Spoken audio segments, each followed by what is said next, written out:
तारीखी बीबी के अलावे के लिए हाथी का नज़्म कर लिया गया है। कर्नाटक से हाथी 9 मुहर्रम को हैदराबाद लाया जाएगा। रुकन कौंसिल रियाजुल हसन अफंदी ने इस सिलसिले में मीडिया से बात की है। दलवाया और वहाँ से ट्रांसपोर्ट के लिए गाड़ी के लिए हमने तैयारी की, तो तमाम एक लंबा सिलसिला है। इंशाअल्लाह ताला मैं आगे आपको बताऊँगा। फ़िलहाल लिए कि इंशाअल्लाह ताला हैदराबाद के लिए अब परमिशन हमको कर्नाटका गवर्नमेंट दी है और उसकी बिना पर हम तमाम वेटरनरी डॉक्टर्स ने 3 डॉक्टर्स ने मिलकर फ़िटनेस का लेटर दिया और अल्हम्दुलिल्लाह तमाम डॉक्यूमेंटेशन के बाद टीपी मिलने के बचकर 20 मिनट हो रहे हैं।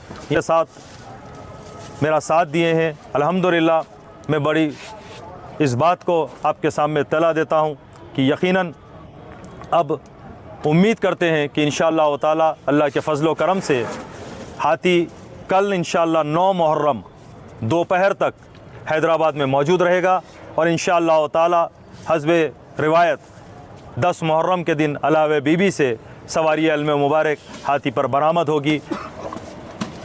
और आखिरी में यही कहूँगा, आबद वल्लाह या ज़हरा मानिनसा हुसैना, लब्बैक या हुसैन।